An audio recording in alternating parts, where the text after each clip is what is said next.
MGSU 4 year BA BEd BSc BEd exam 2024 gas paper BA BEd first year history का first paper है CC3। प्रशिक्षणार्थियों, इस channel को subscribe कर लें और साथ में बेल आइकन को दबा लें ताकि आपकी गैस पेपर के अन्य वीडियो आए उसके नोटिफिकेशन आपको समय समय पर मिलते रहें, जिससे एग्ज़ाम में आपको भरपूर लाभ हो। हिस्ट्री का फर्स्ट पेपर में आपका जो बी पार्ट आता है, जिसमें आपको लगभग 200 शब्दों में आंसर देने होते हैं। बी पार्ट में 5 क्वेश्चन करने होते हैं। उसमें पहला टॉपिक है साहित्य विरासत से आप क्या समझते हैं, यानी साहित्य विरासत के बारे में पढ़ना है। और नालंदा विश्वविद्यालय पर आपको टिप्पणी लिखनी भी आ सकती है, ये टॉपिक पढ़ लें।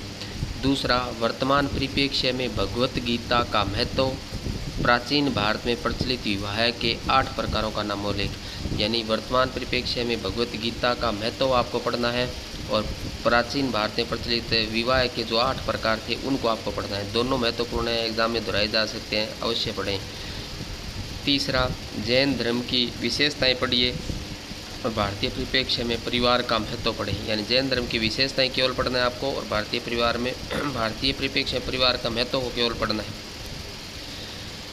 चौथा, महाकाव्यकालीन संस्कृति की प्रमुख विशेषताएं, यानी महाकाव्यकालीन संस्कृति की प्रमुख विशेषताएं केवल पढ़नी है आपको।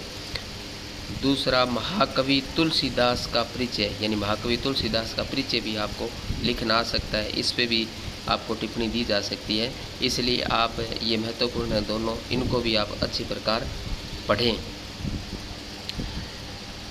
यानी ये जो आप बी पार्ट के अंतर्गत जो टॉपिक आपको दिए जा रहे हैं, इसको केवल आपको 200 वर्ड ध्यान में रखते हुए ही पढ़ना है, यानी शॉर्ट में आपको ये टॉपिक पढ़ने हैं, ज़्यादा लेंथली आपको पढ़ने की आवश्यकता नहीं है। इसलिए ये महत्वपूर्ण टॉपिक आपको दिए जा रहे हैं, इनको पढ़ लें, एग्ज़ाम में दोहराए जा सकते हैं, पूरी संभावना है। पांचवा टॉपिक, गुप्तकालीन स्थापत्य कला की मुख्य विशेषताएं, गुप्त काल की स्थापत्य कला की केवल विशेषताएं आपको पढ़नी है।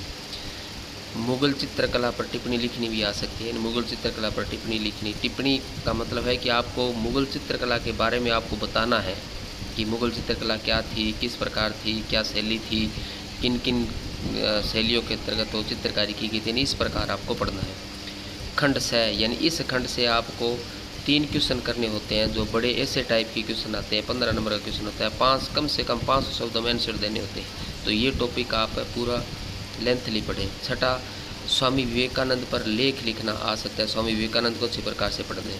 सातवां, भक्ति आंदोलन के उदय के कारण, यानी भक्ति आंदोलन के उदय के कारण क्या थे, ये विस्तृत रूप से आप पढ़ें। महात्मा बुद्ध की जीवनी व शिक्षाओं का वर्णन, महात्मा बुद्ध की जीवनी और शिक्षाओं दोनों के बारे में पूछा जा सकता है, दोनों को अच्छी प्रकार से आप लेंथली रूप से पढ़ लीजिए, यानी 500 शब्दों में उत्तर देश के इस प्रकार पढ़ें आप। टॉपिक 8वां, चोलकालीन कला पर लेख लिखिए, यानी चोलकालीन कला पर लेख लिखना दिया जा सकता है।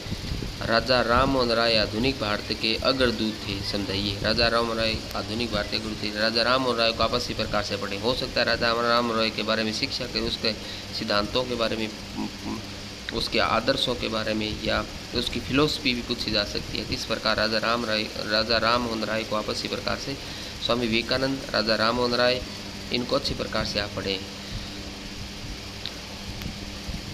इस प्रकार आप अपने पेपर की तैयारी कीजिए। सभी प्रशिक्षणार्थियों को बेस्ट ऑफ लक। आशा करता हूँ आपका पेपर अच्छा हो।